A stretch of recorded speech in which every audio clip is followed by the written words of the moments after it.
What if I told you that you're an addict and you don't even know it? Don't worry, you're not alone. We all are, or most of us at least. And here's a little experiment to prove it. Once this video ends, turn off your phone and leave it in a drawer for the next 24 hours. Do you think you can survive without it? If you're willing to give it a try, you're already among the few people courageous enough to do so. That, sadly, doesn't mean it'll be easy. In the first few hours, you might experience a feeling of emptiness or anxiety. You might feel your phone vibrating in your empty pocket. You might involuntarily reach for it while you're waiting on the bus or for an elevator. As your day progresses, though, a sense of freedom should wash over you. You'll all of a sudden be witnessing the world through new lenses, so to speak. You'll start noticing things you haven't in a while, and your brain will be more active than it ever can be while mindlessly scrolling through social media. When the 24 hours are over, you would have gained a new perspective on your relationship with your phone, and you might even become more aware of how much time you spend using it. But if we're being completely honest, chances are you'll be back to your old habits before you know it, because like I said, you're an addict. We all are. But our phones aren't the problem, our brains are. There's a thin line between pleasure and pain, and you've probably heard this before. But even if you haven't, your brain knows this very well. At our core, we're hardwired to seek pleasure and avoid pain, which makes the two linked. So much so that the part of the brain that controls these two very contrasting emotions is one and the same. In our early days as a species, differentiating between the two was often the difference between life and death. With scarce resources, our survival depended on being able to distinguish between the pleasure of having a full stomach and warm shelter from the pain of starvation and the elements. Fortunately, times have drastically changed since then. We're now living in an era of overabundance instead of scarcity. Ideally speaking, this should make us happier, right? Sadly, the data shows that we're actually less and less happy.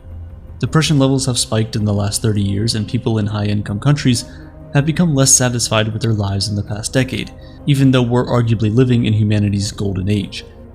It turns out that the reason we're unhappy is because of this very overabundance. We've become addicted to the feel-good drug that our brain naturally releases. Dopamine is a neurotransmitter released in our brain whenever we're anticipating a reward. You can say it's arguably the most important neurotransmitter because it's responsible for our experience of motivation, pleasure, and reward. Going back to the thin line between pleasure and pain that we talked about earlier, the truth is it's more of a seesaw and not a line. Your brain is constantly working to remain in a state of equilibrium called homeostasis, the balance between pleasure and pain. So let's say you're scrolling through social media and you experience something pleasurable, like a cute cat video on your For You page. Your brain will immediately recognize that as a pleasurable experience and release dopamine, which will tilt the seesaw towards the pleasure side. Then the balancing act begins and your brain immediately tilts the seesaw back an equal and opposite amount to the pain side in order to restore homeostasis. This is when you start feeling restless, anxious, and unhappy. Instead of sitting with this emotion until that balance is restored, you decide to indulge in more cat videos to get another dose of dopamine. And this is where dopamine can become a double-edged sword because just like any drug, the more your brain releases it, the less its effect and the more you're craving. This is why it's recommended that we limit our time on social media and instead use our devices for something that'll give us incredible long-term benefits. Today we have endless ways of getting that quick fix of pleasure. Almost every second of our day offers an opportunity to be stimulated. Whether it's sugar and junk food, social media, or porn, the response in our brain is the same. A dopamine hit that brings about pleasure only to be quickly followed by a balancing dose of pain or the come down. This is when our brain, in its constant effort to maintain our chemical balance, counters the massive surge of dopamine with massive drops that can lead to a lack of motivation, anxiety, difficulty concentrating, and even depression. And just like drug addiction, when we're repeatedly exposed to pleasure-producing stimuli, our brains develop tolerance and then we need more and more of the drug just to tip the seesaw back and feel normal again. So we spend more and more time on our phones or indulging in junk food just to end the craving even though it's not bringing us the same amount of pleasure anymore. The truth is our brains aren't equipped to deal with this overload of dopamine that is so easily accessible today. Our brains really haven't evolved much through the centuries, but our access to pleasurable experiences has skyrocketed, which has caused us to build somewhat of an obsession with instant gratification. According to Dr. Anna Lemke, the chief of Stanford University's Dual Diagnosis Addiction Clinic, the problem is that we're losing our ability to delay gratification, solve problems, and deal with frustration. Our obsession with receiving constant pleasure stimuli means we now have less tolerance to pain stimuli like anxiety, stress, and restlessness. Our brains are literally becoming less equipped to deal with negative emotions.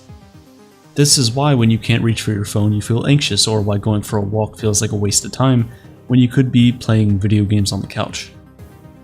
Instead of processing our negative emotions and dealing with them in a healthy way, we've resorted to simply taking another hit of our naturally released feel-good drug. But as dark as this may seem, there is a silver lining. Natural dopamine release in our brains is about 10 times less than the surge of dopamine triggered by the use of most hard drugs. Having sex, for example, releases about 200 units of dopamine, while meth can release more than 6 times that amount. This is why a natural dopamine addiction is much easier to fix than an addiction to alcohol or drugs, even though the process is fairly similar. So how do you cure your dopamine addiction?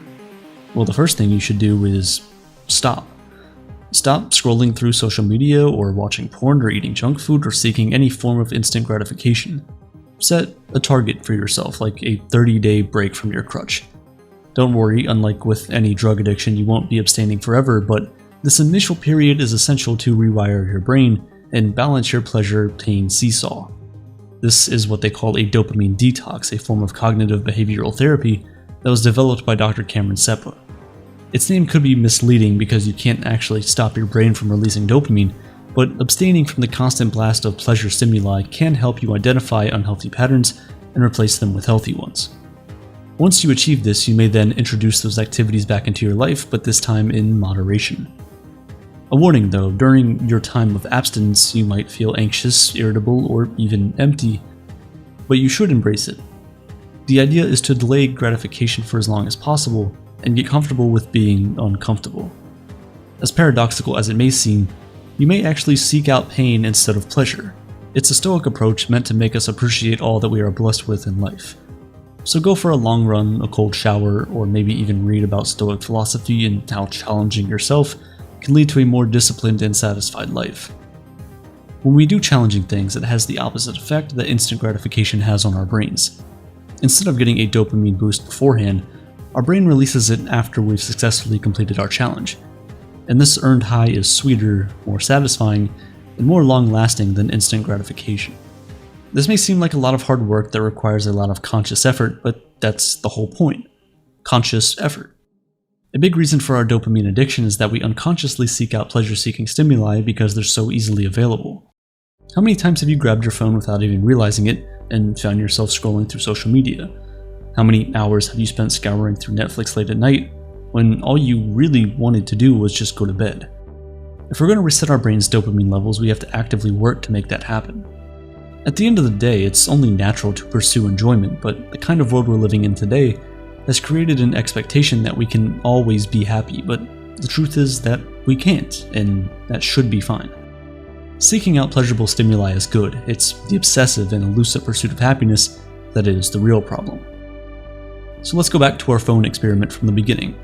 Whether you've decided to do it or not, its purpose wasn't really to show you that you're a dopamine addict, but to help you gain some perspective on how your phone is affecting your life. This little device is a gateway to countless amounts of fun that you could enjoy with just a swipe or two, and it almost feels silly not to. But as with all things in life, there are consequences. We've forgotten how to be alone with our thoughts, how to concentrate on the flow of our lives without any interruptions, and how to focus on what's really important. The truth is, this overabundant world we live in today means that almost all of us are addicted to something. So whatever dopamine addiction you think you have, do you think you can cut it off for long periods of time, like a day, or even a month? Can you deny your natural programming, delay gratification, and seek pain instead of pleasure? You can find out the answer to this question in a couple seconds when this video ends and you're left with a simple choice. Watch another video, eat another cookie, or play another video game. Give in to the dopamine craving that you know no longer satisfies you. Or you can fight the urge and go for a walk, take a cold shower, or maybe even just be for a minute or two without any sort of stimulation. You now know that it's crucial for your mental seesaw, your peace of mind, and ultimately, your happiness. 11 seconds. It doesn't seem like a lot of time, does it? In fact, you've already been watching this video for about 11 seconds. If If you are running and I ask you to run 11 seconds faster per mile, could you do it? Probably, because 11 seconds isn't that much. But if you are running a marathon and you manage to run 11 seconds faster every mile, do you know how much time you cut off your race? It's almost 5 minutes, and that's the difference between coming in first and coming in 100th in the World Athletics Marathon race. 11 seconds per mile might seem like a relatively small change, and it is, but by the end of a marathon, the difference is enormous. That's the power of small, consistent changes. They seem inconsequential, easy, or not even noticeable at first, but they lead to big changes in our lives. These are atomic habits, small changes that lead to big results. We tend to not notice small changes in our lives because they have a negligible immediate impact. If we're out of shape today, we'll still be out of shape tomorrow. We won't gain weight overnight from eating pizza or lose weight overnight from walking for an hour. But these choices compound into bigger results over time. Daily exercise will get you in better shape over weeks, months, and years, and a regular diet of high-calorie pizza will result in higher numbers on the scale. So to become the best version of ourselves, we need to learn how to develop good habits that compound over time. In 2018, James Clear published his book Atomic Habits, a guide to developing more effective habits and behaviors. In the book, James teaches how to change habits in a way that will last. But before we try to develop new effective habits, we have to understand our current habits. Because there aren't really good or bad habits, only effective and ineffective habits, depending on what your goals are. So you need to constantly ask yourself, does this behavior help me become the type of person I wish to be right now? When we understand the habits that aren't helping us become the person we want to be, then we can start working to fix those habits. There are 3 ways we can go about changing our habits. Outcome change, which focuses on getting a different result, process change, which focuses on how we go about getting that result, and identity change, which goes even deeper and asks us to change from the inside out instead of the outside in. Outcome change is what most of us do when we write New Year's resolutions. We write down the goals we want to achieve, the things we want to change in our lives, yet often we don't write down the process that will get us there, and we don't change our identity regarding that goal. But changing your identity is the best way to stick to a new habit. Instead of not eating that entire birthday cake alone because you're trying to lose weight, you take one slice because you're a healthy person. Once habits become a part of your identity, it's easier to do and doesn't require much effort. In fact, this is how most of our habits are formed. From an early age, we imitate the habits of people in our environment, and as we grow older, these habits become a part of our identity. But if you want to change, you have to let go of that identity and create a new one for yourself. Doing that isn't easy. Trying to change who you are is going to require a lot of work, because our brains like to follow the path of least resistance. But the good thing is that we can use that to our advantage. When trying to build a good habit, make it frictionless as possible. Choose a gym that's on your way home from work, prep healthy meals for the entire week so it's easier to reheat something for lunch than it is to drive to McDonald's. Leave those vitamins you always forget to take right next to the coffee you never forget to drink. In order to find effective habits that work for us, we have to simplify as much as we can until things become automatic. Putting your vitamins next to your coffee makes taking the vitamins frictionless because you're pairing the habit you want to form with a habit you already have. This is what James Clear calls habit stacking, and it's one of the best ways to reduce friction when building a new habit. If you're trying to get better at exercising, try doing 5 push-ups the moment you get out of bed. You know you're going to get out of bed every morning, so just tack a quick burst of exercise on. This connection can help us find a new routine, and before we know it, the habit becomes automatic too. Maybe you found a new podcast you're dying to get into. What if instead of listening to it on your drive to work, you saved it for an evening walk or for the chores you're dreading when you get home? By stacking the habit with a desirable reward, you get a dopamine hit, which makes it more attractive to do. The great thing about dopamine is that it's released when we anticipate pleasure. In fact, it's the anticipation that usually pushes us into action.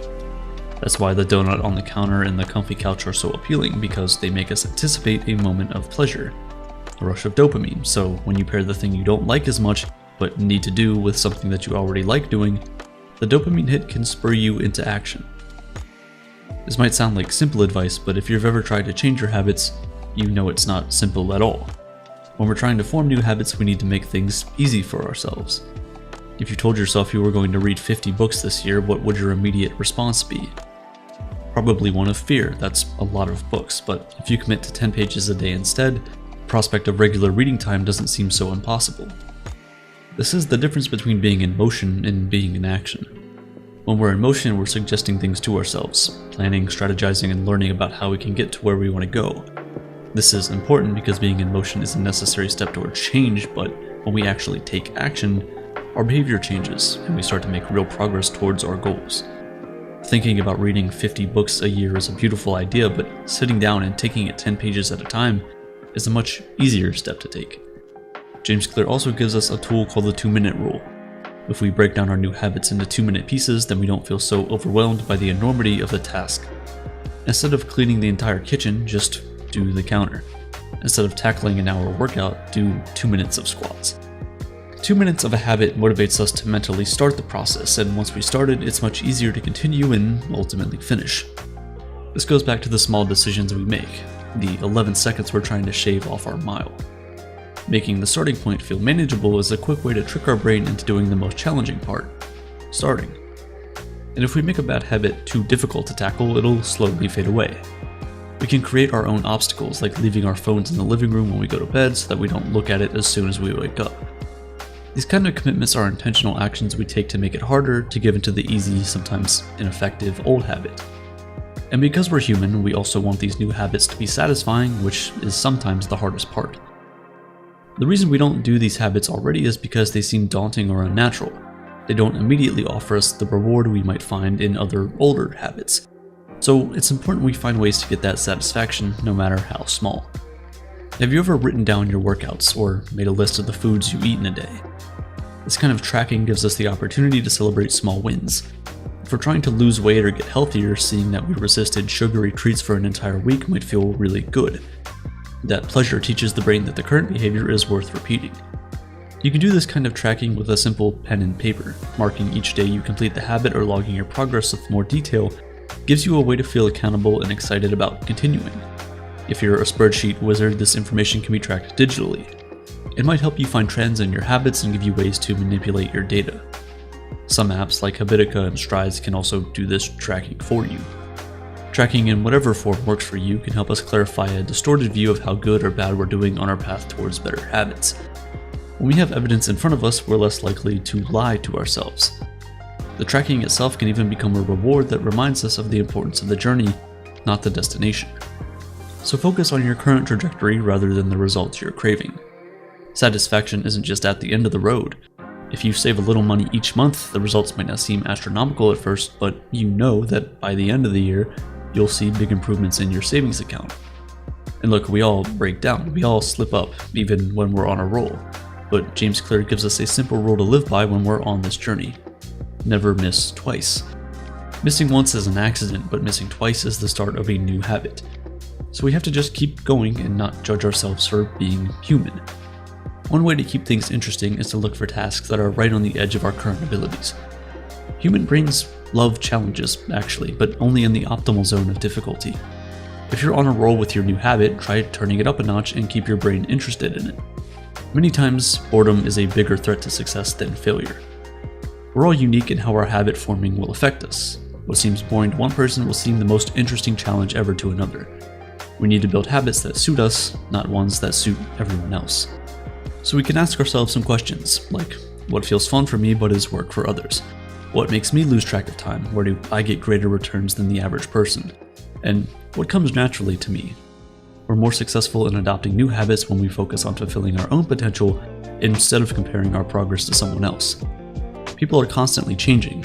Think back to who you were 5 years ago, 10 years ago as a child. You're different, and therefore how you approach life and growth will also be different. As we find new, more effective habits, we can't expect the journey to end. Can we aspire to become at least 1% better every so often instead of remaining static? That's how you find real, long-term growth. Our habits shift and adjust to our future needs. We're not defined by just one habit. Just because you work out for an hour a day doesn't mean there aren't a lot of other aspects to your personality. If that was your defining characteristic, then God forbid you get sick or find yourself without the time or place to exercise for a day. If one habit is the end of the game and it gets interrupted, then we just find ourselves demotivated and angry. And who wants that? So never stop making improvements. Mastering a habit doesn't mean it's the end. We might get in great shape, but then we get injured. At that point, we need to form new habits to recover and heal. In the end, habits are important, but they're not everything. If we become so obsessed with picking apart our every move and decision, we're missing a lot of what is already good. All of us can change our habits to be healthier, cleaner, and more efficient. Watch this video next to find out how to conquer your New Year's resolutions the Stoic way.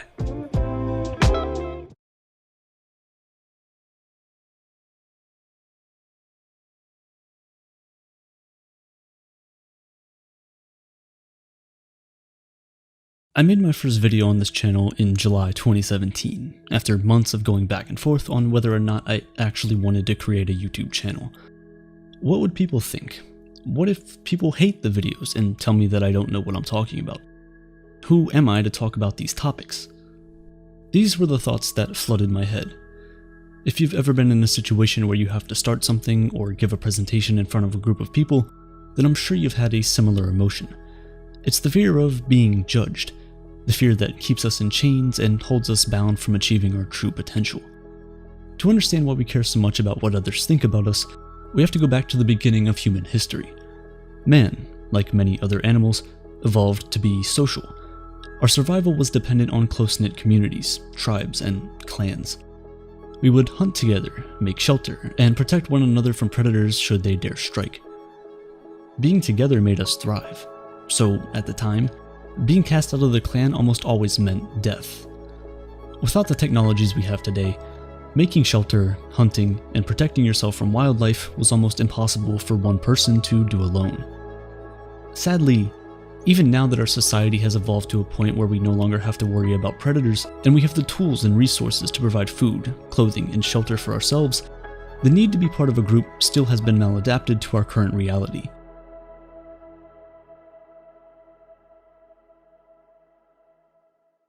Then we were scared of being left out in the cold. Today we're scared of getting cancelled on Twitter because of something we said, or getting insulted for repeating clothes on Instagram, or getting hate comments on your YouTube video of people telling you your voice is becoming redundant and boring. You see, this feeling of being ostracized has worsened woefully because of social media. By creating likes and dislikes, we brought to light this need to feel validated and seen. In an instant, you can see just how many people support you, and that number can be addicting. It gets to the point to where we stop saying what we really want to say, and instead start saying the things we know will get us the most likes. Before you know it, you're posting certain thoughts, photos, and writing specific statements to get that attention and validation from others. How many times have you seen your favorite influencers and creators online suddenly sell out, where it feels like they're no longer authentic, only doing or saying the things they know will please the algorithm? I made a video about Unit 731 and the despicable things the Japanese government did in the Second World War. However, because it was not advertiser-friendly content, according to YouTube, the video didn't perform extremely well, and that's fine. This is the kind of ostracization and social conditioning that makes people fall in line and stop saying anything that might offend the people with money. It's like they tell you there's freedom of speech, but only when your microphone is turned off. Growing up, I always felt different. Of course, I had friends and wanted to be part of the social group, but I had questions about the universe that people just didn't like to discuss. Who wants to talk about death and the afterlife on the school playground, after all? Because of that, I felt different from everyone else, like a piece of a puzzle, but from another set. And so I grew up worried that everyone would look at me as weird and different. So I tried my best to hide my existential dread to fit in like everyone else. If you're watching this video right now, there's a high chance that you were also once a kid like me who was so worried about being disliked that you shield the real you just so you wouldn't be thought of as different. If you're still in that position, listen. Stop caring so much about what other people think and start living your life authentically. Yes, caring what others think is healthy. However, it becomes hurtful when we try to change ourselves just to be liked by others. You would enjoy your time on this floating rock far more if you choose to live your authentic self. And if someone rejects you because of it, you'll know that they were never meant for you in the first place. Now, if that sounds like a lofty dream and not really grounded in reality, I understand. Because the sad truth of this entire thing is that we do need to be judged fairly by others. At its core, that's what makes our society work. We agree that something is law, and whoever breaks it gets judged. We agree on certain moral principles, and whoever breaks them gets socially ostracized. We're judged at our places of work, in school, in our society as a whole. As sad as it sounds, gossip and ostracism help the greater good of the group. In 2014, Stanford professor Rob Willer led a study that explored the relation of gossip and ostracism to the harmony and functionality of experimental groups. In this study, Rob found out that groups that allowed their members to gossip and vote out underperforming members were able to sustain cooperation and prevent selfishness much better than groups that weren't allowed to do so. When we think of ostracism, we almost always see it in a bad light. However, this study proved that it does have a much more important role in preventing the weak and vulnerable from being bullied and ridden upon. Have you ever been in a group for a school project, only to quickly realize that there's one person who just wouldn't do anything because they know the group will pick up their slack? How's that make you feel? Now imagine you could remove these people from the group and then gossip to other groups about how bad of a team player they are. It might seem harsh at first, but because of our innate fear of being ostracized, more often than not, these people would see the reality of what they're doing and actually act better when reinvited into the group. It also prevents these selfish people from exploiting the more vulnerable people in the group and allows them to reach their full potential without fear of being taken advantage of. The researchers concluded that exclusion compelled participants to conform to the more cooperative behavior of the rest of the group. So yes, we need to be good team players for the proper functioning of society. However, being part of a group should never be at the expense of our own individuality. We should never get so scared of being ostracized that we do not say the things that matter to us for the fear of being judged. We need to realize that we will get to a point in our lives where we'll begin to assess everything that we've been taught as children. When you start to outgrow old beliefs and walk into new ones, do not be held back by the fear of what everyone who you grew up with would think. Caring about what other people think is necessary for the proper functioning of society. But when caring what other people think affects our abilities to make decisions for ourselves, that's when you need to pause and reconsider. You're a person with their own thoughts, ideas, dreams, and goals. Don't let the fear of being disliked hold you back from expressing that. You want to drop out of school to become a comedian? What would people think? You want to start a YouTube channel? What would people think? You want to be with someone from a different culture or religion? What would people think? This one question holds so many people back from doing what they love. It's like a chain that binds our neck and leaves us no room to breathe. We're like circus elephants, held back by a rope that might only exist in our imagination. Ultimate freedom is having the courage to be disliked. The boldness to stand firm in what you believe in, even when the crowd is saying something else. The courage to stand when everyone else is sitting, and run when everyone else is standing. The courage to be your authentic self, regardless of what everyone around you tells you to be instead. Developing the courage to be disliked is not easy. Remember that it's in our nature to care what other people think, so to stray from that even minutely would mean going against our very own biology, and that's never very easy. But the good news is that we can actually do it. The first and most important thing to realize is that everyone, just like you, is worried about their own insecurities. When we go out into the world, we're often so consumed with our own insecurities that we feel like everyone else is thinking about us and condemning us. But the reality is, more often than not, just like you, people are so worried about themselves that they aren't really thinking about anyone else. And when they do speak out against us, they're often projecting their insecurities on us, trying to bring us down to feel better about themselves. Don't let them do that.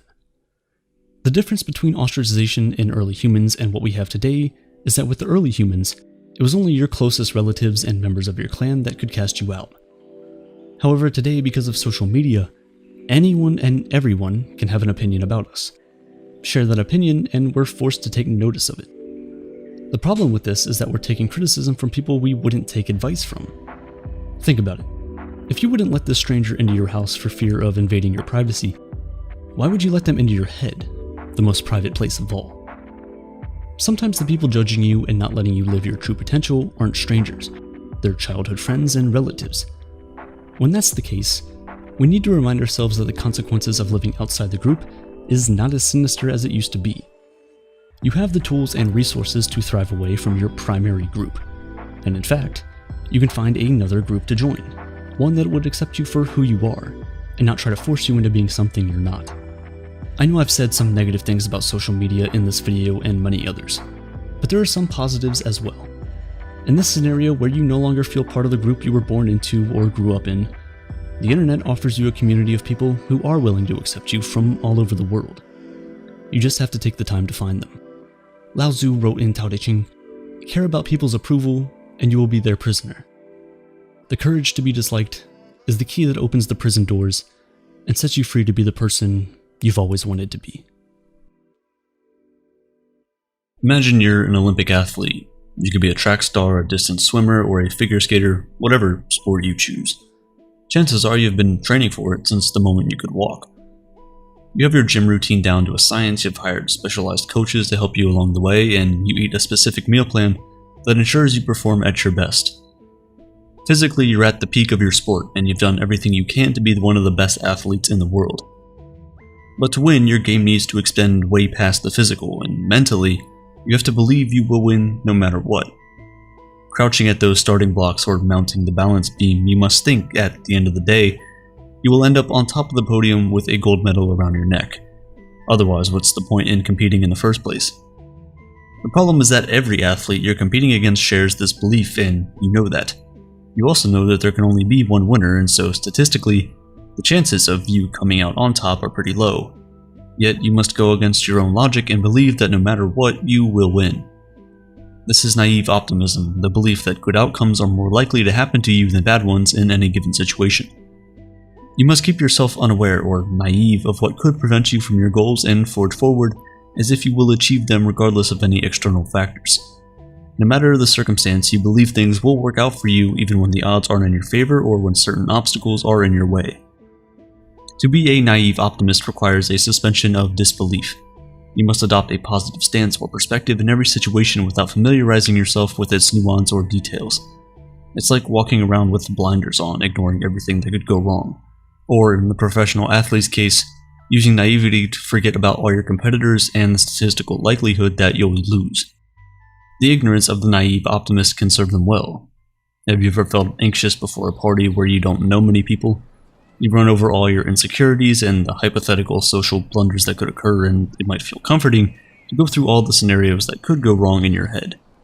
What will you do if you spill your drink all over someone or forget the name of a person who swears you've met before? But is it really comforting, or do you just end up feeling anxious and worried throughout the party, forgetting to enjoy yourself or meet the new people?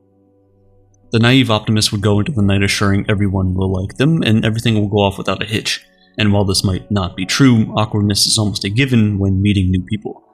When you have positive expectations, you stop anxiety and catastrophic thinking in its tracks. You go into the party with a more open demeanor and making it more likely that you will make a good impression. You could have a similar attitude when interviewing for a job. Believing you'll do well and achieve the desired outcome makes it more likely to happen. Blocking out the negative possibilities helps you focus on all the good things that could happen. It prepares you to confidently communicate your credentials and why you would be the best choice for the role instead of worrying about why you might not be. To take your naive optimism to the next level, you would prepare for the interview as if you already have the job, despite the other candidates interviewing for the same role. As someone who overthinks, I sincerely understand just how difficult naive optimism can be. Mental health issues like anxiety and depression and even just regular worries and life struggles can prevent us from seeing the bright side of anything. And from the outside, it can be easy to conflate naive optimism with manifestation. Both methods constitute an unwavering belief that you will achieve what you want, but that's about where their similarities end. Manifestation is putting an intention out into the universe and expecting the universe to grant you that wish. It relies heavily on energy and things like journaling and visualization, and at least how it's been popularized suggests that something will happen, even if you don't work for them. On the other hand, the naive optimist knows this mindset doesn't guarantee all their wants and desires will plop into their lap. Asking the universe for the winning lottery ticket or your dream home won't get you those things. Naive optimism is about tangibly working towards your goals and believing you will achieve them because of that work. It's being optimistic about the results of the work you've put in regardless of the challenges you might face.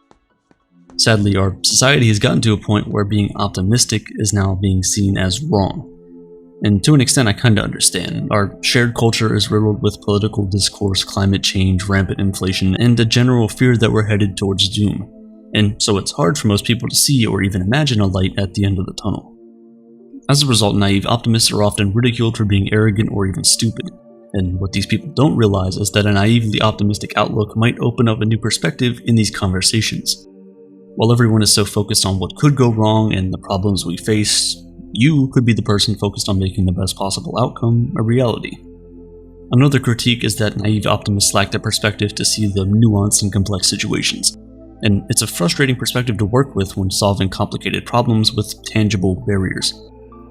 Optimism is good when doing focused, detailed work like policymaking or engineering, but naivety can hinder you from confronting genuine issues. In large-scale projects, the naive optimist does have their place, but it's also necessary to balance that perspective with a more realistic outlook. One of the best utilizations of naive optimism is at the outset of a massive project or challenge. Naivety is helpful in situations where confronting the whole picture could discourage you. Consider like starting a business or writing a novel or completing a triathlon. If you begin a big project thinking about all the problems you'll inevitably have along the way, you won't be motivated to start. Instead, it's best to be optimistic that you will complete the project without considering the obstacles. And even if you don't reach your goal, you'll still be further along at the end than if you had convinced yourself that it was impossible from the start. Naive optimism will always push you further towards success, even if you don't make it all the way there each time. And it allows you to try new things and pushes you out of your comfort zone because you're not as focused on what could go wrong. You build confidence and trust in yourself by giving yourself that chance, however naive it might seem. It reminds me of the Dunning-Kruger effect, and usually this phenomenon refers to the type of person with a low skill in a particular area who grossly overestimates their ability anyway. Think of an audience member watching a ballerina on stage and thinking, "That doesn't look so hard, I could do that." And then fast forward to them in a ballet class struggling to do even the most basic steps with the proper technique. Often the Dunning-Kruger effect has a negative connotation. People are so ignorant about their abilities that they don't even know how ignorant they are, but it's actually not that bad. Because it is the Dunning-Kruger effect that allows people to take the first step to achieve greatness. Yes, that audience member who watched the ballerina grossly overestimated their skill, but that naivety allowed them to enter the dance studio. And sure, they may have 2 left feet at first. Still though, through perseverance and an unwavering belief that they can succeed, in just a few years of training, they too will be pirouetting and leaping across the stage, while another audience member watches and thinks to themselves, "I'm pretty sure I could do this." This is why kids learn stuff so quickly. If you've spent significant time around children, especially toddlers, you'll notice they're very optimistic about their abilities, and overly so. From dressing to pouring juice to cutting their hair, they think they can care for themselves despite their lack of life skills. But their naive optimism is what builds those skills. It allows them to practice, so eventually, one day, the orange juice ends up in the glass instead of all over the floor. Older children also tend to overestimate their abilities, allowing them to have zero fear when trying new things. They're like little sponges eagerly soaking up information. They learn quickly and hungrily because they don't possess all the self-conscious baggage surrounding ignorance. It might be helpful to adopt a childlike mindset when learning new things. It comes from a want to learn and forgetting how likely failure will be at first. Overcoming that initial mental hurdle is the most helpful thing naive optimism can do for you. Another instance where naive optimism can aid you is when facing a difficult life decision. Maybe you or someone you know is dealing with a chronic illness, financial stress, or relationship struggles. A naive optimist would believe in their core that they will make it out the other side. They wouldn't spend time considering what might be in their way or the realistic likelihood that things might turn for the worst. And I'm not trying to say that naive optimism will make these situations quickly melt away. Instead, this philosophy is meant to help you see a favorable resolution in cases where it's too easy to focus on the negative. As humans, we tend to have a bias towards the negative, and evolutionarily this makes sense. We're urged to protect and prepare ourselves for the worst that life can throw our way. But an overemphasis on the negative isn't helpful. It can cause you to overblow a situation and indulge in unnecessary worry. Feeling overwhelmed by negativity when life inevitably becomes difficult is normal. But just because you encounter a challenging situation doesn't mean that you have to give up the idea that, at some point, things will get better and work out for you. With a naively optimistic attitude, you can make better decisions with your future self in mind. Naive optimism takes practice, and as a chronic overthinker, it's not a mindset that comes naturally to me. The key might be to fake it until you make it. If you act like a naive optimist, you will likely sincerely adopt the attitude over time. Start with the small things. I will complete everything on my to-do list. The meeting with my boss will go well. I'll successfully bake a loaf of bread from scratch. Then hopefully this attitude will seep into more influential sectors of your life. Even if you don't become the textbook example of a naive optimist, these thought patterns will get you further than if you didn't use them. Remember your ideal Olympic athlete self. You must believe you will win the race to reach the starting blocks. And when the race begins, you are paces ahead of where you would have been without this belief. Even if someone runs faster and beats you, the idea that you would win still did more for you than the belief that you'd lose. And there's always the next race, the one you know you'll definitely win. But if you're still in your head, unable to entirely give yourself over to naivety, it might be helpful to check out another theory, optimistic nihilism. The belief is that nothing matters, but rather than letting that be a reason for fear and anxiety, embrace it as a good thing. Why? Click the link on your screen right now to find out.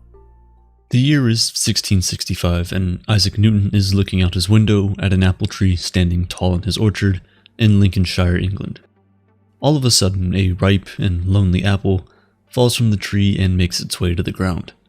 While most people would consider this a mundane event, Newton followed its trajectory with great interest. What young Isaac didn't know at the time was that this apple would become the most famous piece of fruit in human history, as its natural attraction to the ground would spark a moment of genius, leading him to create the laws of motion that revolutionized modern physics. Newton wasn't conducting an experiment when he discovered the laws of gravity. He wasn't overloading his brain with information trying to figure it out. He was simply looking aimlessly outside his window. He was bored. But that was in the 17th century. Times have changed a lot since then. These days, we hardly ever allow ourselves to just stare out a window or sit in our backyards doing nothing but staring at the sky. We never pause for a moment and just let our minds wander into deep, unexplored territories. Turns out that diving deep into our own thoughts is something that we don't really like to do. We find it boring and will do anything to alleviate boredom. Even if it means subjecting ourselves to self-inflicted electric shocks, this, sadly, is not an exaggeration. In a study conducted at the University of Virginia, a social psychologist named Timothy Wilson recruited hundreds of student volunteers to take part in what he called thinking periods. Individuals were placed in small rooms with blank walls and no personal belongings. They were asked to entertain themselves with nothing but their thoughts for just 6 to 15 minutes. When asked to rate their experience afterwards, about 50% of the volunteers did not like being alone with their thoughts, citing it was boring. Then, researchers left the volunteers in the room for another 15 minutes. This time, though, they introduced a button that participants could press to shock themselves if they wanted to. Around 67% of men and 25% of women chose to voluntarily inflict pain on themselves rather than just sit and do nothing. This research suggests that, sadly, a lot of us would rather experience physical pain than sit in our own thoughts. When left with nothing else to do, most of us immediately grab our phones, switching from one app to the other, as the algorithms of the internet feed us with the exact content that'll keep us from being bored. What we fail to realize is that for these algorithms to understand what makes us tick, they take so much of our information. Companies then sell that information, things like your name, phone number, and home address, to data brokers who sell them to other companies. In the spring and summer of 1665, an outbreak of bubonic plague spread through London, and by July, had claimed more than 17,000 lives. Almost at once, people throughout the city began fleeing to the countryside, isolating themselves in fear for their lives. Among those who fled was none other than Sir Isaac Newton. Of course, at that time, Newton had not yet been knighted. In fact, he had not yet even witnessed the famous apple falling. Interestingly though, his 2 years spent in isolation, away from the bells, whistles, and distractions of the city, was the time when Newton's genius came to life, and he was able to invent calculus, create the science of motion, and develop a framework for gravity. These 2 years spent in quarantine were Newton's own 15 minutes isolated in a room with nothing to do. Newton, however, didn't seek external stimuli to prevent his mind from wandering. Instead, he welcomed the boredom that often comes with deep thinking, and stared out the window, which has, without a doubt, paid dividends for all of humanity. During this isolation in the countryside, Newton also invented calculus. Throughout his life, he also made major discoveries in optics, proposing that white light is actually a combination of light from all of the color spectrum. Most famously, following his Apple incident, he developed the 3 laws of motion. In all fairness, attributing Newton's greatest accomplishments to him being quarantined in the countryside is a bit misleading. The truth is, the incident of the apple falling wasn't an isolated moment of genius. Newton's various contributions to science were the product of years of hard work and dedication, tediously working towards these moments of revelation. However, it is still helpful to recognize the importance of solitude and boredom in creating that particular eureka moment. According to psychologist Dr. Sandy Mann of the University of Central Lancashire, once we start daydreaming and allow our brains to wander like Newton did when he looked out the window, we start thinking beyond the conscious and into the subconscious, which allows for all sorts of connections to take place. This is called the default mode. When you're bored or performing mundane tasks like doing the dishes or folding the laundry, your body may be on autopilot, but your brain is actually pretty busy. When in the default mode, your mind gets the chance to connect to different ideas, try and solve some of your most pressing problems, and even create personal narratives or set goals. This is why programmers often tell you that they figured out their problem with their code just as they were jumping into bed, ready to get some shut-eye, or why you feel like your best ideas come when you jump in the shower. The problem is that today, those are the very rare moments that we allow ourselves to be bored. Every other time, we almost always choose the electric shock method. Living in a society where we have the entire world of entertainment on our fingertips has led to our immediate dissatisfaction with even seconds of boredom. The more we fill our world with fast-moving, high-intensity stimulation, the more we get used to it, and the less of a tolerance we have for boredom. On average, Americans reach for their phones 344 times a day. That's once every 4 minutes. From quick email checks to diving down the rabbit hole of reels and memes, Americans spend an average of 2 hours and 54 minutes on their phone each day, with some people clocking up to 10 hours a day on their phones. Without a doubt, technology has definitely made the world a better place, but this unhealthy, dependent relationship we have with our phones is robbing us of our most creative selves. German psychologist Theodor Lipps proposed one of the first definitions of boredom in 1903, saying, "Boredom is a feeling of displeasure arising out of conflict between a need for intense mental activity and lack of incitement to it, or inability to be incited." In other words, it's an underwhelming state where none of the options available to us seem appealing. Instead of letting this feeling run its course, we overstimulate our brain and prevent it from taking advantage of the true power of this downtime.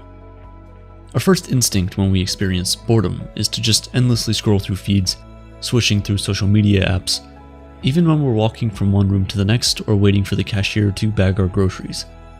We've become conditioned to constantly seek out novelty and deliver a hit of dopamine to our brain. Sadly, once that sense of novelty fades, it leaves behind a stronger feeling of boredom, which we then try to get rid of with even more stimulation. It's a vicious cycle that keeps our brain occupied. Mindless entertainment designed to capture our attention for the longest time possible. Studies have shown that, when given tasks that require minimal mental capacity, participants often contemplated their future and their plans for it. On the other hand, if your brain is constantly consumed by stimuli, it'll rarely have the time to think of the bigger picture and is less likely to set goals for the future or to be more creative. A 2017 study from Georgia Institute of Technology measured the brain patterns of more than 100 people. Participants were asked to focus on a stationary point while they lay in a MRI machine. The goal was to figure out which areas of the brain worked together during an awake but resting state. The team compared the data with questionnaires that the participants filled out about how much their minds wandered in daily life. It turns out participants who had reported more frequent daydreaming scored higher on intellectual and creative ability and had more efficient brain systems recorded on the MRI. These findings are supported by a lot of artists when discussing their creative process. In his book Creative Quest, music producer and drummer for The Roots, Questlove, wrote about his battle against the many distractions available to us in today's world. On the face of it, it doesn't make any sense. Boredom seems like the least creative feeling, but it's actually a way of clearing space for a new idea to spring back up. Similarly, J.K. Rowling, author of the Harry Potter series, formulated all the ideas for her book in a 4-hour train ride from Manchester to London. If she had an iPad and binge-watched her favorite Netflix show instead, she probably wouldn't have brought Harry in his magical world to life. In his book Daily Rituals, Mason Curry studied the routines of hundreds of other artists, writers, and creatives, and concluded that boredom is a recurring theme that leads to the mind wandering and having a kind of diffused focus which allows for creative production. This diffused state is when the mind enters its default mode and comes up with its best work. Perhaps the best proof of this truth is none other than Albert Einstein himself. Einstein took over where Newton left off and gave us a more advanced definition of gravity with the notion of a curved spacetime.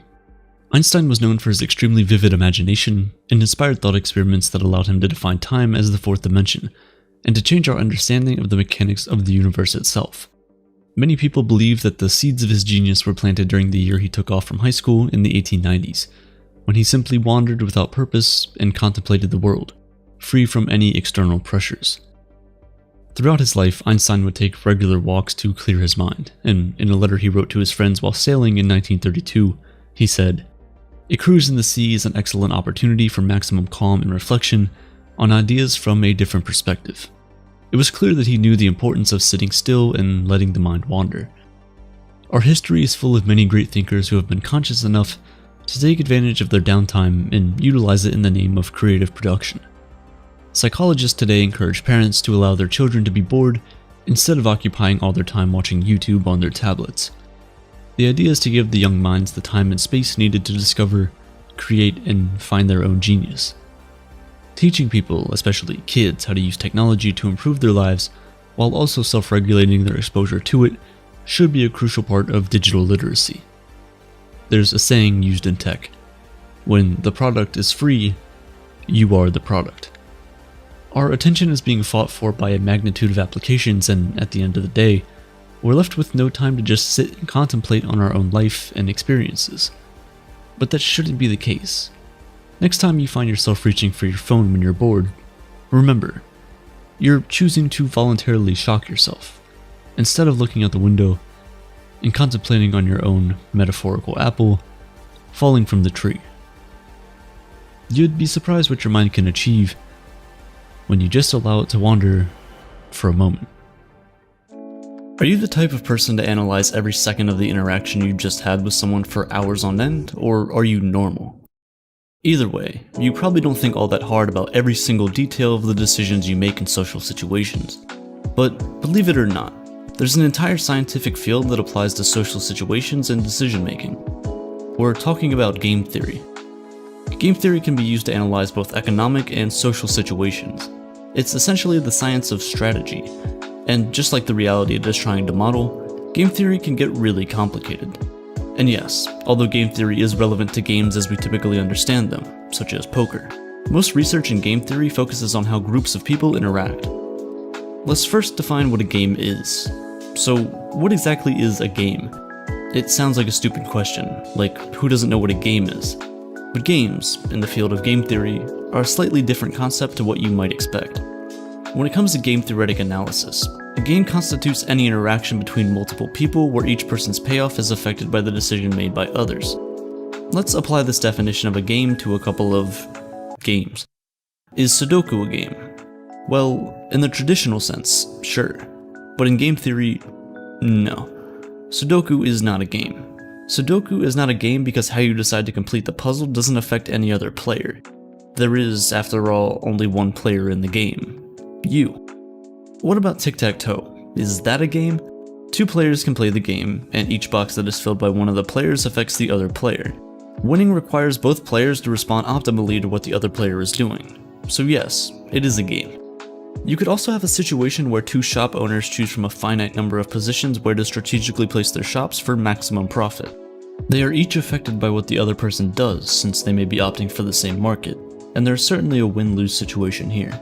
So, even though placing your shop may not sound like much of a game, in the eyes of game theorists, it certainly is. Game theory is the study of games like these, and game theorists try to model games in a way that makes them easy to understand and analyze. I say easy, but a lot of games can end up having pretty similar properties or reoccurring patterns, and more often than not, things can get pretty complicated. Game theory has two main focuses: cooperative games and non-cooperative games. Most game theory models involve 5 conditions. It goes something like this. First, each player has 2 or more choices or sequence of choices. Think of these like typical moves in a game, like moving a chess piece. Second, all possible combinations of decisions or plays result in a clear outcome. Basically, you can win or lose. Third, it's clear how you can win or lose, and participants will gain or lose something depending on the outcome. Fourth, the players know the rules of the game as well as the payoffs of other players, meaning everyone is aware of what is desirable to the other players as well. And fifth, the players are rational and sensible people. Rational here means strictly that when they're faced with two alternatives, they'll choose the option that provides the greatest benefits. While players know the rules and their opponent's options, they don't know their opponent's actual decisions in advance. So players must choose options based on assumptions of what their opponents might choose. Some game theory scenarios are zero-sum games, meaning one player's win is another's loss, and vice versa. Others, however, allow mutual gains and losses. These games can involve multiple strategies. You can try to minimize the maximum losses another player can cause and make decisions based on probable outcomes. This all really just sounds a bit confusing, so here, just let me show you. If life is indeed a game, then the first rule is to be skeptical of other people's suggestions.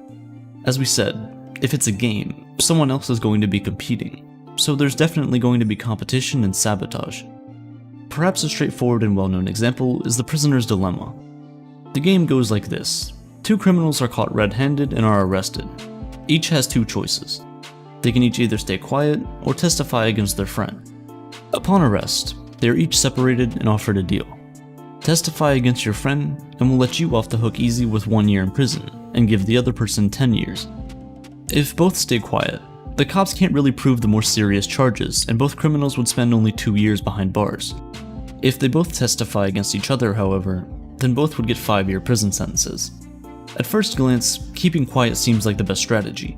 If they both did this, they would both be out after just 2 years. But right before they're about to testify, one of the two thinks to himself, what if I stay quiet and the other guy rats me out? Without knowing what the other person is actually going to decide, it's a reasonable worry to have. The smartest solution to this would be to react in a way that is beneficial regardless of what the other person does. A Nash equilibrium is actually a state in which no one person can improve, given what the others are doing. This means you're picking the best response to a particular strategy from your opponent.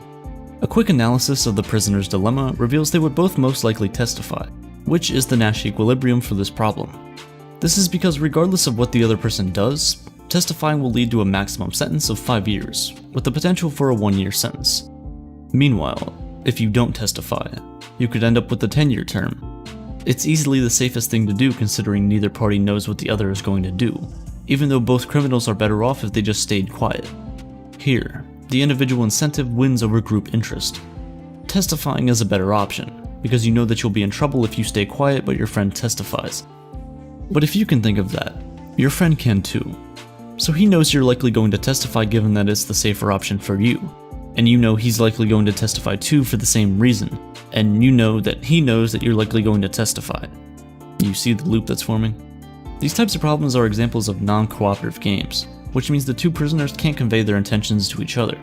If they were able to talk to each other, however, we would be in a cooperative setting, and that would affect the likelihood of certain outcomes as you can imagine.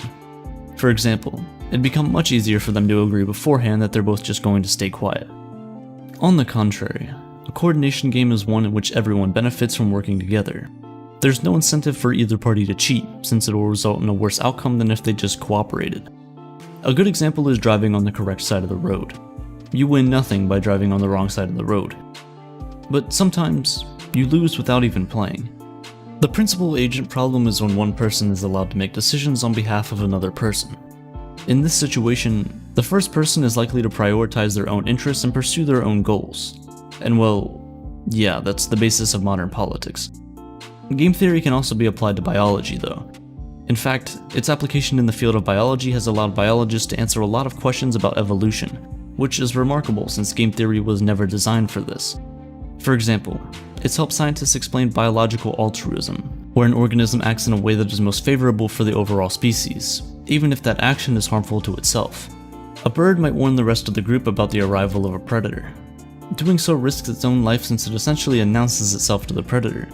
But this trait can later help that bird, assuming it survives of course, when other birds return the favor and warn it. These concepts might help you anticipate some of the strategies others might be using to get one over on you. But who really knows what they're thinking? The concept of guessing others' moves is what makes the game so tricky. While each player is likely to be certain about only their own move, they still have to speculate about other players' decisions, and more importantly, other players' conception of every other player's decisions. Essentially, you are no longer making a decision based on what you think is right. Rather, you're anticipating what your opponent thinks is right, and simply reacting to it. But then again, your opponent is doing the same exact thing. So who's really making the decision here? Whose mind is the actual decision being made in? Let's put it another way. Each player must know their own chance of coming out on top, guess everyone else's chance, and also guess what everyone else is guessing about their own chances of winning. Not only this, but you also really need to be able to guess what other players are guessing about your guesses about them. And now look, we're confused again. Another problem is that, although game theory has many benefits, it would be impossible to properly apply it in all situations. There will be times where rationality might not offer the right solutions, or where mutual benefit might not be the most ideal outcome. When you come up against these, you have to not only recognize them, but then also decide whether using game theory would be the most helpful way to deal with the situation.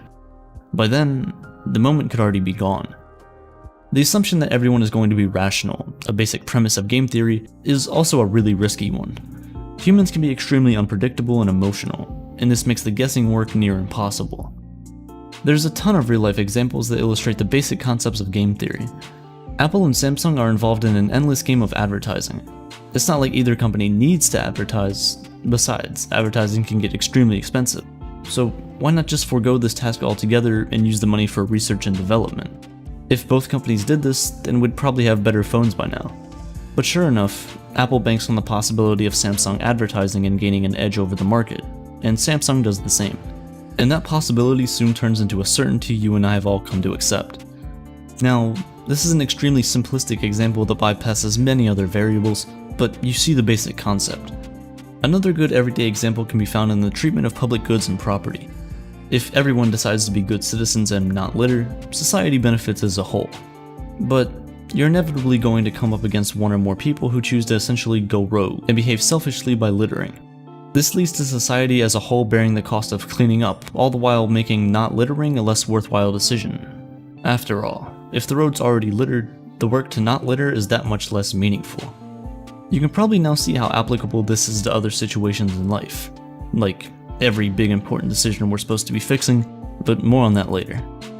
As interesting as it is, game theory can still only analyze simple situations with well-defined constraints, and you must remember that any model is a subset of reality, no matter how good it is. It's essentially intellectual guesswork. The bottom line? We're all constantly in the game. It's pretty impossible not to be. Our lives are endlessly and unavoidably impacted by the actions and decisions made by others, so you might as well play the game the best you can. And that interaction you spent hours analyzing after the other person has already long forgotten it? Maybe it's not such a bad thing after all. We're just trying to win the game of life. And the reason to win is so that you can be free of it.